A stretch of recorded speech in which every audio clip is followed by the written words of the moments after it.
Salut tout le monde! Aujourd'hui, à Voilà le podcast, un épisode spécial que j'ai dédié à la Fondation Les Jeunes Caribous qui promouvoit le développement personnel et social chez les jeunes du Nunavik par des programmes d'intervention en plein air, des programmes de leadership, plein de trucs hyper intéressants. Et je vous parle de ça aujourd'hui parce que dernièrement, j'ai mis sur pied la levée de fonds Faut que ça roule.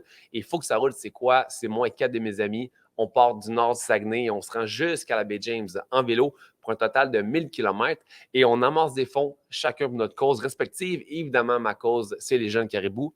Et je me suis dit, pourquoi pas inviter Hugo Dufresne, qui est directeur là-bas, à venir me parler, à venir discuter un petit peu de la mission de l'entreprise et aussi des différents programmes que la Fondation a mis sur pied pour aider les jeunes là-bas.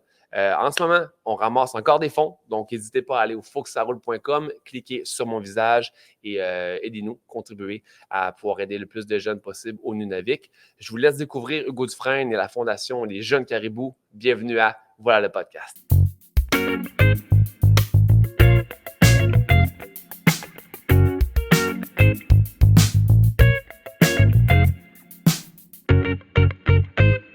Écoute, on verra. Là, moi, comme tu dis, on enregistrera, puis si c'est pas bon, je te dis. Non, mais c'est un nouveau concept. Là. J'essaie. Ouais. Honnêtement, même si je le fais avec toi, je pense que c'est le genre de truc que j'aimerais faire, c'est de mettre de l'avant des fondations, des organismes qui viennent en aide aux gens, qu'on connaît un peu moins, qui sont moins connus.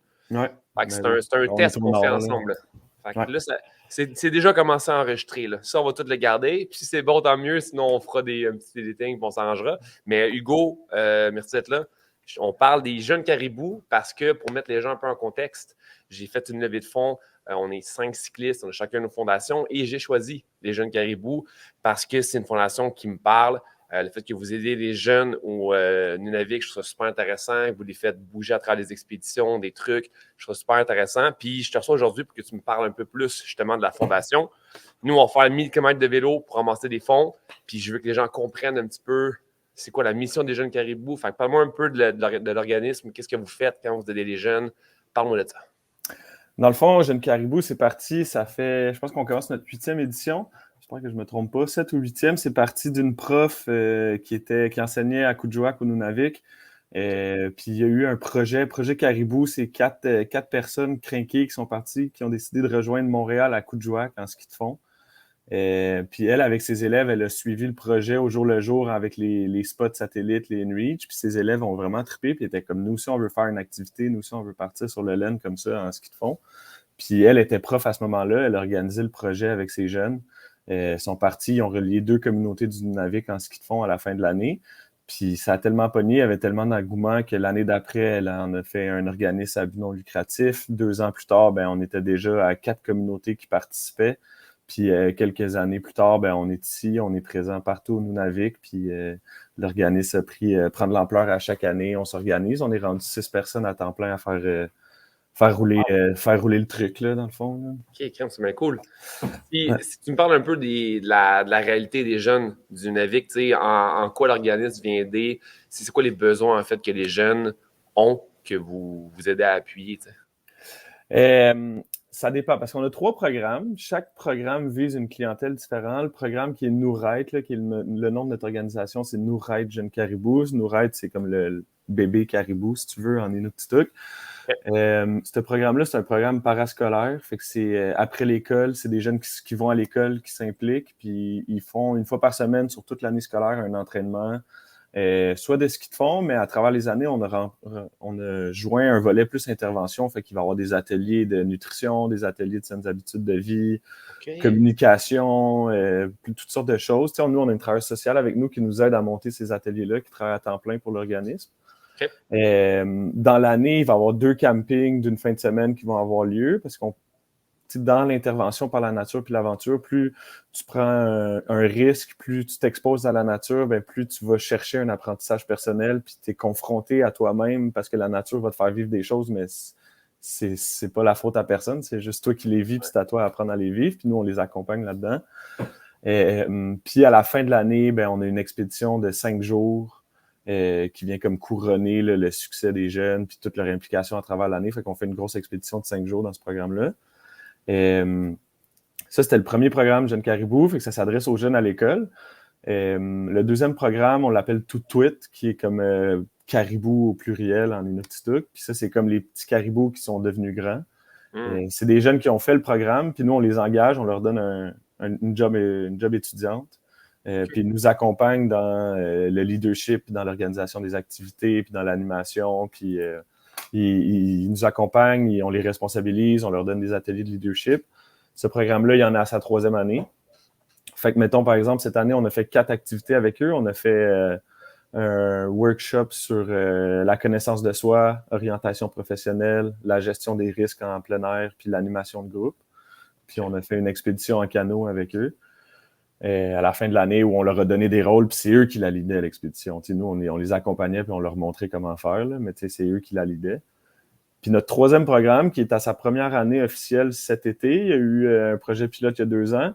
C'est un programme qui s'adresse à des jeunes avec un peu plus de vulnérabilité psychosociale ou qui ont vécu des choses peut-être un petit peu plus difficiles dans leur vie. La majorité de ces jeunes-là sont référés par les services sociaux, ils vont plus à l'école de façon...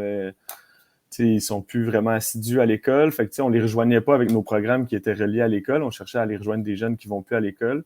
Fait qu'on est en partenariat avec les services sociaux, la Régie de la santé au Nunavik. On a fait 2 expéditions de kayak avec eux cet été. Puis en ce moment, il y en a une là, qui est dans le parc national en partenariat avec Parc Nunavik, là, qui est comme la CEPAC du Nunavik. Puis il y en a un autre projet, c'est une construction de cabine. Fait que les jeunes, ils font pendant 3 semaines la construction d'une cabine à côté de Kuujjuaq, qui va être la cabine Jeune Caribou. Ça va devenir notre base de plein air, faire du kayak l'été.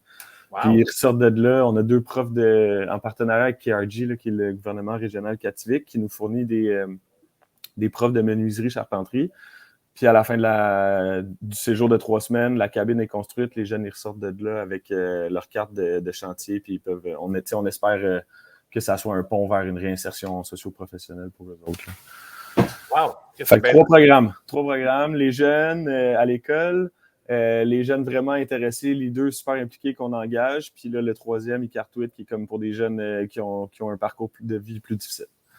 Mais tu as vu, je suis content de t'avoir parce que j'ai lu sur vous avant de vous prendre comme fondation. Évidemment, j'ai pris le temps de lire, mais je n'avais pas vu que c'était 3 étapes comme ça. Je n'ai pas vu que c'était 3 comme aides différentes. Pour certaines, je suis vraiment, vraiment abasourdi par ça. Je suis très content. Selon toi, quel genre de qualité, justement, à part le leadership, que les jeunes peuvent développer grâce aux jeunes caribous? Ah, il y en a plein. On mise beaucoup, on essaie vraiment de mettre de l'avant les saines habitudes de vie, d'être actif, de bien manger, de faire attention à la qualité de ton sommeil, d'avoir un horaire qui est plus régulier. On met aussi beaucoup de l'avant la communication non violente.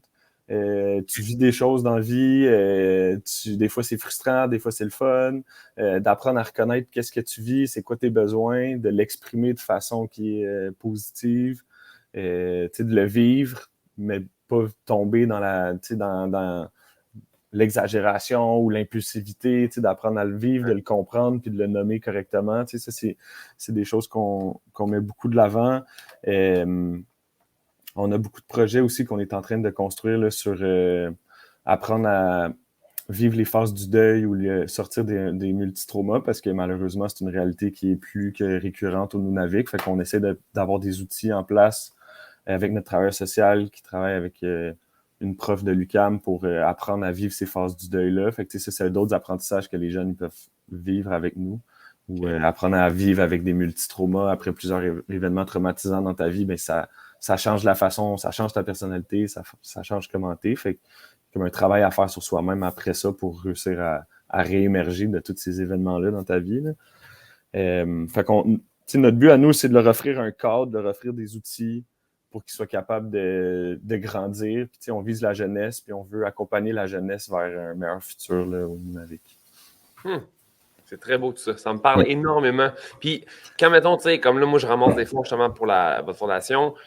Des fois, les gens donnent des fonds à des organismes sans trop savoir où va l'argent. Tu sais, parle-moi un peu avez-vous déjà des idées de qu'est-ce que vous pouvez faire avec plus de dons? Puis, tu sais, je parle de moi qui fais une levée de fonds, mais je parle aussi à tous les gens qui auraient envie de s'impliquer dans les jeunes caribous puis de donner des sous. As-tu une idée un peu de concrètement ce que vous pourriez faire avec plus d'argent? Bien, Pour ta première question, pour les fonds que toi, tu es en train de ramasser, j'avais l'idée, tu sais, je t'ai parlé de la cabine qui va devenir notre base de plein air à Coudjouac, où on pourrait mettre à l'eau, on va mettre nos kayaks à cet endroit-là.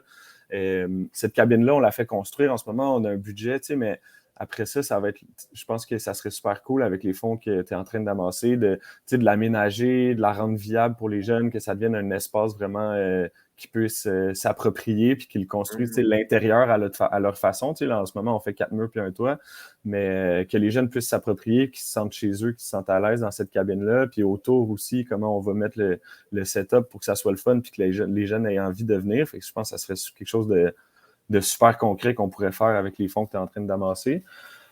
Moi, me rendre à vélo là-bas, c'est impossible. Hein?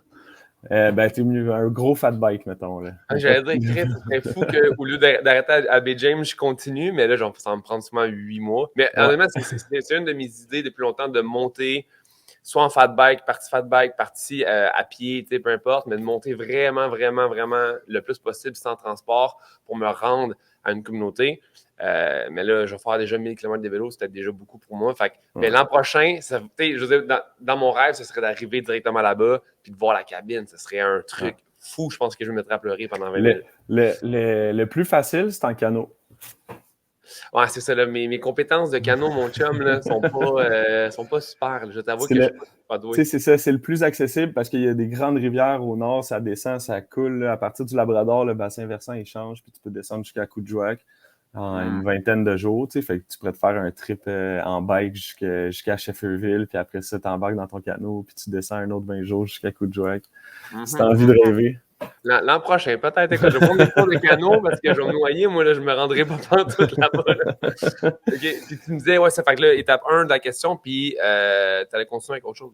Ben, j'allais dire, tu sais, si tu parlais des fonds de dons de façon plus générale, qu'est-ce qui pourrait nous aider? Tu sais, la réalité des choses, c'est que l'approche qu'on a puis la façon qu'on travaille avec les jeunes, ça demande énormément de ressources humaines. C'est beaucoup d'implications, c'est beaucoup de temps passé avec les jeunes. On est là, on est avec eux, on passe du temps avec eux. Fait que oui, tu sais, de temps en temps, là, en ce moment, je suis à Montréal, je suis en télétravail pour les prochaines semaines, je retourne au Nord. Mais on passe énormément de temps avec eux puis énormément de temps à construire les programmes. Fait que, tu sais, ce que nous, on a besoin, c'est de plus d'intervenants, de plus de travailleurs sociaux, de plus de travailleurs de rue. Tu sais, ce qu'on a besoin, c'est plus de gens avec nous qui sont prêts à passer du temps et à s'investir auprès des jeunes, en fait. Là. OK. Ah, ça, c'est ça qui arrive. Mais au niveau du financement pour ces gens-là, vous faites comment? Vous avez une aide du gouvernement, vous avez une aide qui vient vous appuyer? On est financé un peu par le gouvernement, la Régie de la santé au Nunavik, le gouvernement régional Kativik. On a quelques ententes de partenariat aussi avec des plus grosses fondations. Fait que on essaie de se diversifier, mais ça fait seulement 7-8 ans qu'on existe. Fait que c'est encore en construction, là, la structure de financement, mais c'est pas des discussions super intéressantes. c'est avec des gens comme toi, tu sais, qui j'ai quand même c'est vraiment généreux de ta part de monter aussi ça au nord là-bas, aider les jeunes. Je pense qu'il faut plus d'exemples comme toi pour que les gens puissent embarquer puis voir à quel point c'est intéressant. Tu sais, c'est concret ce que tu fais, Hugo, dans ta vie. Genre, tu viens vraiment aider beaucoup de gens qui sont dans le besoin. Et puis ça, à mes yeux, c'est hyper inspirant. Tu sais. Merci. Fait que, voilà. Ben, Hugo, merci d'avoir pris du temps. J'espère pouvoir continuer à amasser le plus de fonds possible. On part le 7 septembre, mais je pense que je vais continuer à lever de fonds jusqu'à temps qu'on finisse le vélo. Fait que peut-être jusqu'au 17 septembre-ish. Fait que, en espérant qu'on puisse ramasser plus de sous. Puis le jour où je vais dans le Nord, je vais m'impliquer. Oui, je vais t'appeler, mais je vais m'impliquer dans quelque chose. Je ne sais pas ce que je vais faire avec eux autres, mais je veux pouvoir mettre mon grain de sel dans la fondation, puis venir aider avec le peu que je peux aider, que ce soit justement en discussion avec des jeunes ou juste de construire des trucs ou juste à parler. Il y a quelque chose qu'on est tellement déconnecté de tout ce qui se passe au-dessus de Val-d'Or, puis même Val-d'Or, on est déconnecté, qu'on dirait que c'est nécessaire pour moi d'un jour reconnecter avec eux, puis genre de créer des liens, puis c'est ça. C'est ça. Ben, tu sais, là, j'ai beaucoup mis l'emphase sur ce qu'on fait avec les jeunes, puis pourquoi on peut... qu'est-ce qu'on essaye de leur apporter, parce qu'il y a comme je disais, il y a des traumas, il y a des choses qui se passent dans leur vie, mais c'est aussi une culture qui est encore vivante, qui est encore extraordinaire. Aller là-bas, aller là-bas, il faut aller là-bas avec beaucoup d'humilité aussi. Faut pas arriver en colonisateur, faut être prêt à apprendre, faut être prêt à questionner, faut être prêt à se dire que ce que moi j'avais comme idée pour aider, ben, c'est peut-être pas la meilleure façon, puis se remettre en question tout le temps. Il y a une culture qui est encore super vivante, il y a une langue qui se parle, fait que faut aller là avec beaucoup d'humilité, mais c'est vraiment un énorme apprentissage de vie, c'est super beau, puis les gens là-bas sont souvent tellement généreux de qui ils sont, de leur culture, de comment ils ont toujours vécu, fait que c'est vraiment le fun. Je te le souhaite. Je t'appelle. L'an prochain, je t'appelle. Ou l'autre d'après. Mais d'ici 2 ans, je me promets d'y aller. Puis on ira faire du canon. Là, tu me montreras comment faire ça parce que moi, c'est pas ma force. C'est bon. All right, merci Hugo. Avec plaisir, Mickaël.